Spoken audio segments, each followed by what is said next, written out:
कैसे हैं आप लोग। 11th क्लास अपनी आरोह की बुक आरोह में अपन क्या पढ़ रहे थे? मुंशी प्रेमचंद की कहानी नमक का दारोगा पढ़ रहे थे। इसमें कहानी का कुछ भाग अपन ने पढ़ लिया था। अब हम लोग पेज नंबर आप 8 ओपन कीजिए। पेज नंबर 8 को आप ओपन कीजिए। देखिए, ये नदी किनारे का दृश्य है जहाँ गाड़ियाँ, पंडित आलोपीदीन की गाड़ियाँ उस पार जा रही थी नमक के व्यापार के लिए। देखिए, पेज नंबर 8 पर पढ़ना शुरू करते हैं अपन। थोड़ी देर तक सन्नाटा रहा। आदमियों में कुछ कानाफूसी हुई। कानाफूसी होना मतलब चुपचाप से कुछ बातें होना, बुराइयां होना। तब आगे वाले ने कहा पंडित आलोपीदीन की, और उसने बता दिया मुंशी वंशीधर को कि पंडित आलोपीदीन की गाड़ियां हैं। पूछा था ना दारोगा साहब ने, मुंशी वंशीधर ने, पिछली क्लास में जब मैंने आपको बताया था कि किसकी गाड़ियां हैं। फिर उन्होंने कहा कौन पंडित आलोपीदीन? तो मुंशी वंशीधर बोले दातागंज के। किसने कहा? उन्होंने बताया, जो आदमी थे उन्होंने बताया दातागंज के पंडित आलोपीदीन। मुंशी वंशीधर चौंके। पंडित आलोपीदीन इस इलाके के सबसे प्रतिष्ठित जमींदार थे। लाखों रुपए का लेन देन करते थे। इधर छोटे से बड़े कौन ऐसे थे जो उनके ऋणी ना हो। व्यापार भी लंबा चौड़ा था। बड़े चलते पुरते आदमी थे। अंग्रेज अफसर उनके इलाके में शिकार खेलने आते और उनके मेहमान होते। 12 माह सदाव्रत चलता था। मतलब उनकी बड़ी पहुंच थी, बड़े बड़े लोगों का उनके घर आना जाना था। मुंशी जी ने पूछा गाड़ियां कहाँ जाएंगी? उत्तर मिला कानपुर। लेकिन इस प्रश्न पर कि इनमें क्या है, सन्नाटा छा गया। मतलब कोई कुछ भी नहीं बोला। उन्होंने कहा कि चलो गाड़ियां कानपुर जाएंगी, ठीक है, लेकिन इनमें है क्या? तो सभी चुप हो गए। दारोगा साहब का संदेह कुछ और भी बढ़ा। कुछ देर, पेज आगे के पेज पे आ जाइए आप लोग। कुछ देर तक उत्तर की बाट देखकर जोर से कि क्या तुम सब गूंगे हो गए हो? हम पूछते हैं इनमें क्या लदा है। जब इस बार भी कोई उत्तर न मिला तो क्या किया उन्होंने? घोड़े को एक गाड़ी से मिलाकर बोरे को टटोला। उनका भ्रम दूर हो गया। इसमें नमक के डेले थे और नमक विभाग में ही तो उनको दारोगा पद पर नौकरी मिली थी। ये नमक की कालाबाजारी ना हो, इसी का तो उन्हें ध्यान रखना था। पंडित आलोपीदीन अपने सजीले रथ पर सवार कुछ सोते कुछ जागते चले आते थे। अचानक कई गाड़ी वालों ने घबराए हुए आकर जगाया और बोले महाराज, दारोगा साहब ने गाड़ियां रोक दी हैं और घाट पर खड़े आपको बुलाते हैं।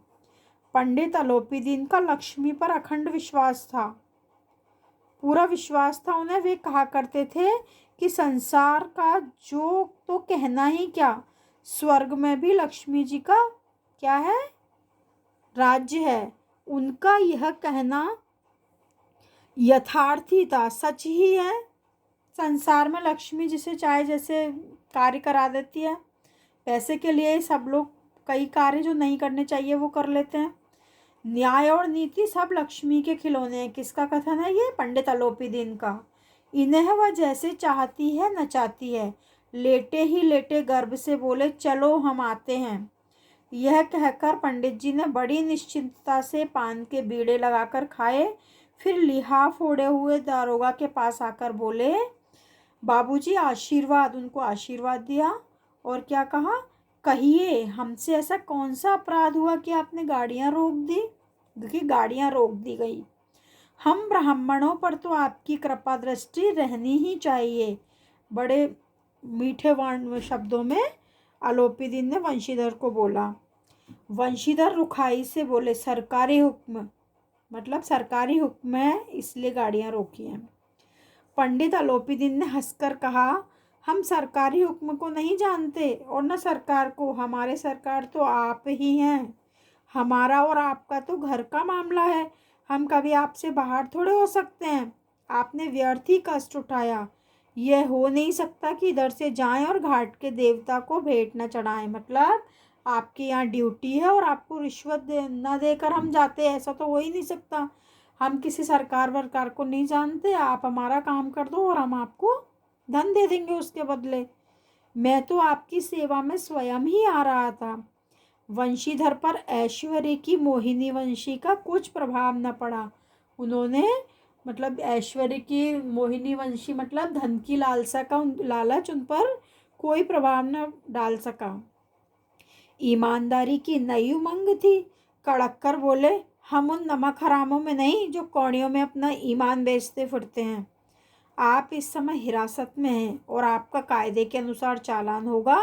बस मुझे अधिक बातों की फुर्सत नहीं है। जमादार बदलू सिंह, तुम इन्हें हिरासत में ले चलो, मैं हुक्म देता हूँ। और उन्होंने क्या हुक्म दिया? पंडित अलोपी दीन को हिरासत में लेने का हुक्म जमादार बदलू सिंह को दे दिया। अब पेज नंबर 10 खोले आप लोग। पेज नंबर 10 पर आ जाइए। पंडित अलोपी दीन स्तंभित हो गए। स्तंभित मतलब खंबे की तरह, स्तंभ का मतलब होता है खंबा, तो खंबे की तरह जैसे चुपचाप खड़े हो गए। गाड़ी बानों में हलचल मच गई। पंडित जी के जीवन में कदाचित यह पहला अवसर था कि पंडित जी को ऐसी कठोर बातें सुननी पड़ी। बदलू सिंह आगे बढ़ा, किंतु रौब के मारे यह साहस नहीं हुआ कि उनका हाथ पकड़ सके। किसका? पंडित अलोपी दीन का, क्योंकि उनकी बहुत पहुंच थी, बड़ा नाम था। पंडित जी ने धर्म को धन का ऐसा निरादर करते हुए कभी नहीं देखा, क्योंकि वंशीधर अपने धर्म का पालन कर रहे थे। जो कानून के खिलाफ जो कार्य पंडित अलोपी दीन कर रहे थे, उनको गिरफ्तार करने का कार्य कर रहे थे। और पंडित जी के पास अपार धन था जिससे वे जो चाहे खरीद सकते थे। तो उन्होंने अपने जीवन में कभी भी धर्म को ऐसा धन का निरादर करते हुए नहीं देखा था। विचार किया मतलब सोचा कि यह अभी उद्दंड लड़का है, माया मोह के जाल में अभी नहीं पड़ा, अल्लड़ है, झिझकता है। शायद ये अभी नया नया नौकरी पर आया है, तो अभी इसको रिश्वत की कोई वो नहीं है, इसको लालच नहीं है, अभी बच्चा है, इसलिए शायद झिझक रहा है। बहुत ही दीन भाव से बोले, बाबू साहब ऐसा न कीजिए, हम मिट जाएंगे। याचना करने लग गए।